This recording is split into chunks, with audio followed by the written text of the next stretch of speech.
Now it's good afternoon, so good afternoon. My topic is debating the geopolitics of terrorism in South Asia, some reflections basically. It was good indeed and not astonished. I was not astonished or I was not surprised when Professor Neera said that they have an issue with even conceptualizing something called terrorism. But she said she is comfortable with the word terrorist act. So in fact, to say what a terrorist act is, probably you have to define what terrorism is all about.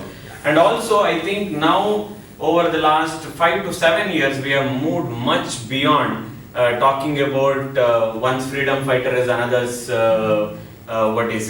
terrorist. We have moved beyond that concept because of the brutal evidences that we have found in terms of killing the normal civilians. So based on this one, though there is nothing called a grand definition of what terrorism is all about, but there are consensus that have been built over a period of time where people talk about what it constitutes. Though essentially it talks about the end results, what terrorism is all about, but still there is a consensus that we have built. So I have no hesitation to use the word terrorism, and I also accepted that it's part of my profession that I would continue to use, though someone calls me state-centric. because the very concept is that violence has been with us since the beginning of the history itself, as the human history is known, whether you say whether we were part of the Westphalian system or prior to that one, sort of an anarchy, picking the apple, the one which has fallen, what is the survival of the fittest, whichever time, I think violence is essential part of it. Now the question is also, if terrorism is such a lucid concept, or let's say it's not a serious issue at all, and it is simply a sociological issue, or it is simply an issue that has to be debated at the academic level and then probably we find solution. Why does it provoke so much of response across the world? That means there is a intense, ontological issue, or there is much more than what we talk about in terms of understanding this one. Now, there are people who have also gone to the extreme. I don't deny people have gone to an extreme of saying about whether it is leading to clash of civilizations, to everything, that sort of. But needless to say, there is also the other school in the other extreme form which doesn't want to even categorize it as terrorism. So both the sides we have the fundamentals, we have both the side fundamentalists also on saying whether something extremely liberal or something extremely securitized.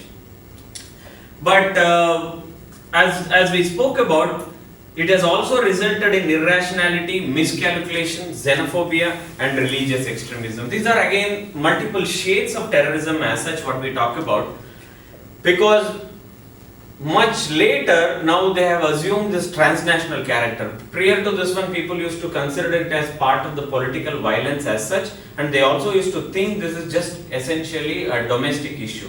But once they gain this transnational character, where they have like any other international agencies and such other thing, they also have their branches, offices, and then they have members, recruitment and everything. I think a lot of things have changed much beyond that one, because they have gone beyond the boundaries. Now, they work on dispersed issues because there are sympathizers in the diasporic communities, there are people who fund them, there are even states which are interested whom we categorize as sponsors of terrorism. There are several people because they also know how to raise funds, they also know how to gain the expertise through technology, because if the state is using counterintelligence, the terrorist organizations also, they build their own intelligence. They also make use of the science and technology that is available, because they also have an interface with the society, because they no longer live in the forest and they fight like how the Maoists used to fight before, because they just live with everybody else and they also utilize everything that is available, because they are not aliens to the system as such, to the state system. Now, one of the important concerns often put up is also the proliferation of writing on terrorism after 9/11. I often say, even in my class and even in my regular discourses, where I talk to people and say that most of the literature in the last 1 decade, especially in the field of international relations, has shifted from the post-Cold War era language. Now, after 9/11, that's the first statement you start with finding academic writings. Everybody starts with, because it used to be a fashion, people writing after the end of Cold War, after the collapse of Soviet Union. Now the new fashion is after 9/11, especially in international relations. So certainly there is a proliferation of writing one, because one of the schools, that is the critical terrorism studies, came up with a statistic saying that 80% of the literature on terrorism has emerged after 2001, after the attack, 9/11 attack in the United States, because it has the capacity of generating vast amount of social and political activity, includes powerful emotions, constitutes a legal and political subject, an object of fear, hatred, surprise, as well as admiration. We find this culmination of gamut of things in the hermeneutics that come together. For somebody it might be a sort of anxiety, for the other one it might be a sort of a victory. For somebody else it is victimization, for somebody else it's a victory over a particular race or a group or whichever it is. It can be converted into any of the things. Because one of the other major problems why the securitized school of thought or the terrorism studies have been criticized is also because it always refers to the responses to the acts of political violence, but not the violence itself. They have been accused of not looking much deeper into, because there is a mode of understanding that you have to first fall into the problem solving methods, which is much more problematic.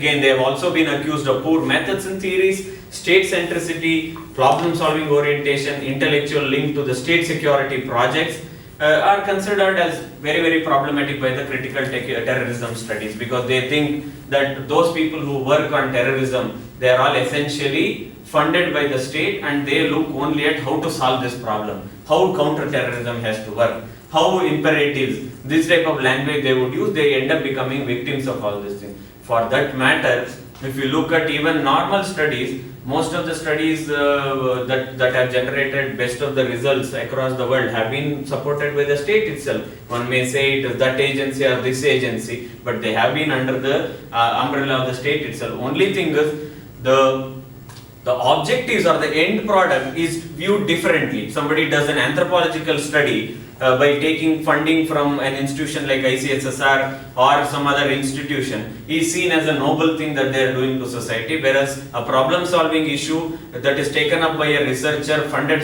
again by the same agency on terrorism is simply seen as a product of the state virtually coming back. So it's the perception which has also made it very problematic, but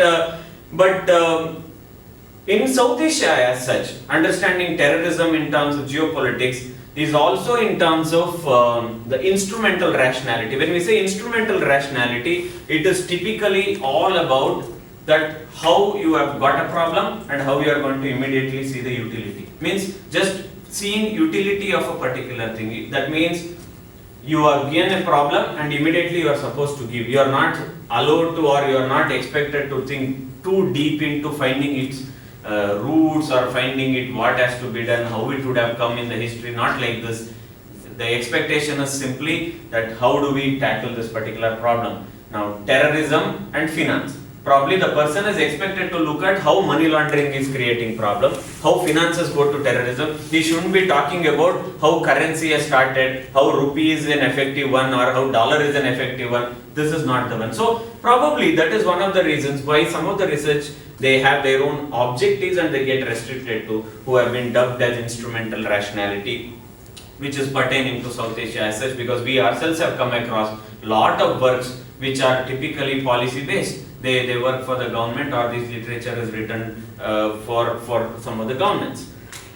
But again, speaking no less to this one, for the United States, 9/11 was an opening time with regard to South Asia as such, because till then India kept telling so many times its concern about terrorism that emanates from Pakistan and other regions, but United States never bothered about until unless it was attacked on its soil. Then immediately it started realizing, okay, there is something called terrorism in South Asia, and started coming in. Although they have been accused most of the time that they were also somebody who gave birth to what we call today as Taliban or what we call today as Al-Qaeda. They were partially instrumental in doing that one because they were forcing or they were fighting against the Soviet Union. That was the time they gave them arms and ammunitions. So, but they started realizing only after 9/11 that they wanted cooperation, and their what you say the ground of fighting became South Asia.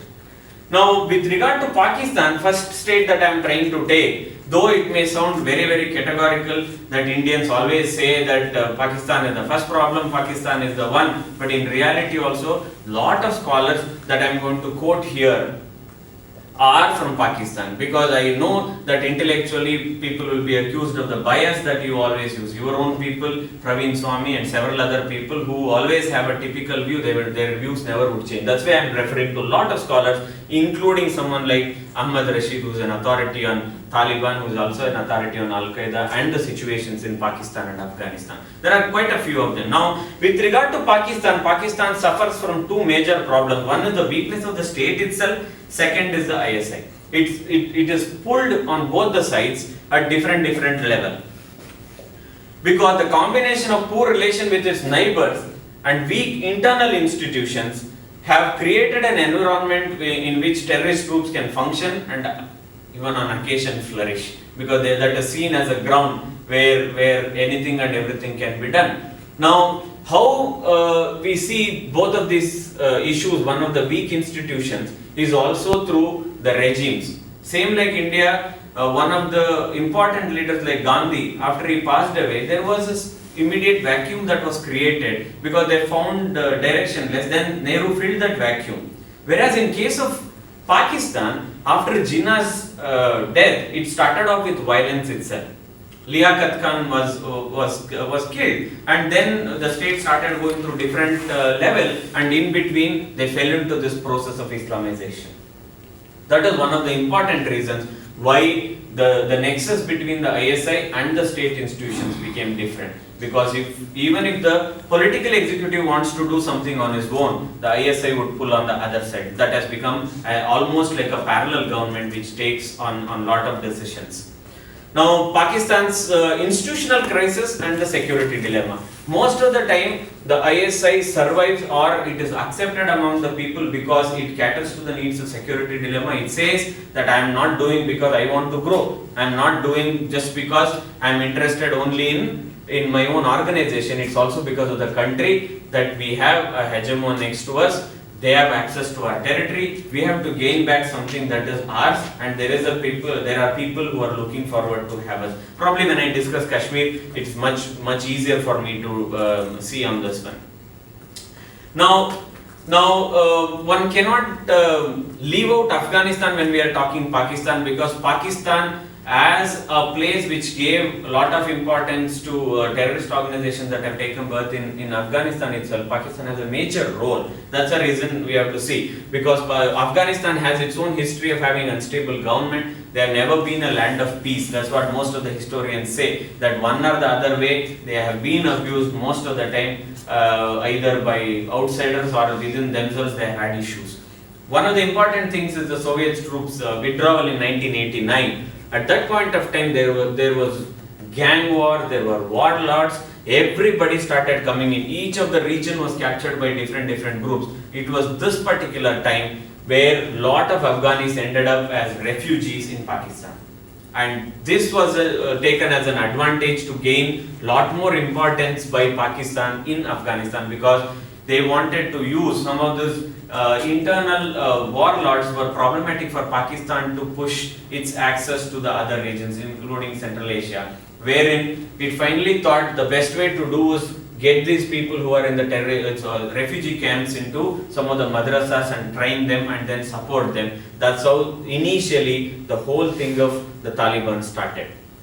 The groups got highly radicalized, and then they started taking over, and initially they started off with a small place. By 1996, they succeeded in taking over the whole of Afghanistan itself, which is one of the watershed moments in their history, but it was most problematic for the rest of the world itself.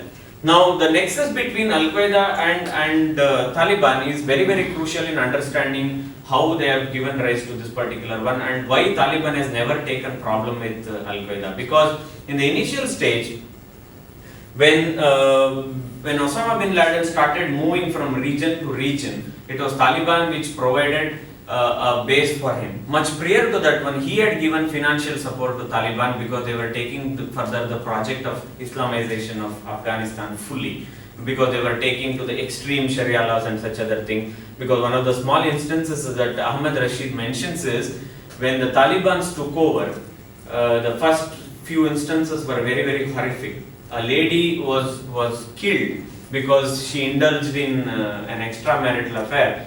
She was almost 40-year-old, and initially the judge threw a stone, and then the rest were asked to throw stone, and she was dug deep till here. And unfortunately, the son was asked to go and check whether the mother was still alive. So the son went and checked and said that she is still alive, they can continue. So again they continued killing. So these were some of the horrific instances through which they started, which also attracted Osama bin Laden by looking at somebody in his understanding, the purest form of religion being practiced. So the help that Osama gave for Taliban to stabilize was subsequently reciprocated by Taliban to Osama bin Laden. That's one of the reasons that they both could stay together and continue. Because Taliban is also not seen as a natural outgrowth of Afghan society. They are seen as a pathogenic phenomenon, because I already spoke about that. Now, J. Millen defines terrorism as a substitute of overt warfare, and when diplomats fail, soldiers take over. When soldiers fail, terrorists take over. He refers to this particular case of Pakistan and Bangladesh. I think it's an apt way of expressing, because when the state fails, naturally there has to be somebody filling that vacuum. So when the vacuum is found, and which is much easier to take over, this has happened. Now, moving further from here, because there is a time constraint and I still have to speak on quite a few issues, I'm moving further to Bangladesh. I'll come up with some of the concrete examples in both the places.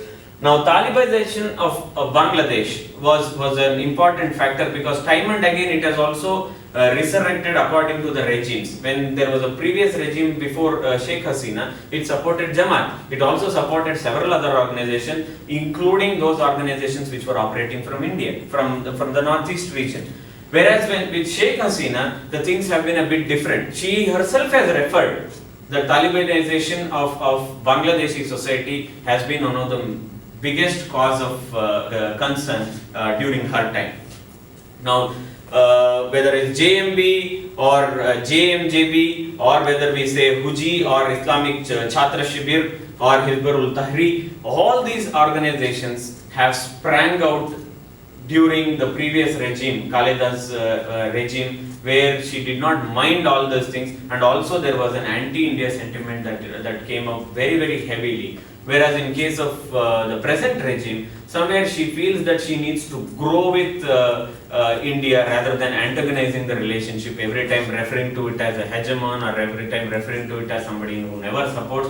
Though, actually speaking, compared to other countries, we have a lot more problems with them, whether it is water, whether it is border, because we share the longest border with Bangladesh, it's 4,500 kilometers. We share the biggest border with them, and we have issues with them, and every day, because there are places in the border where the houses in India, the toilet is in Bangladesh. Yeah. There are a lot of such cases. I myself have been to the border. That is the reality. Though the fencing is becoming more and more important, but still we share a better relation, because Hasina wants to grow with us rather than taking it to a different level. Though we found the politics playing in a different way, because in the previous regime, when Manmohan Singh was there, Mamata Banerjee played her own politics. She did not even go with him for the meet, and she reduced it to everything. And now she understood there is a prime minister who actually would steal the show, being in the public. So she realized that she will be the loser if she doesn't go, because this man will certainly go ahead with. He has he has majority in the lower house. So she feared, and she herself accompanied, and she posed with him from bus to everywhere, and lot of issues have been taken care of. But still there are quite a number of issues, because India also being a middle riparian state, we are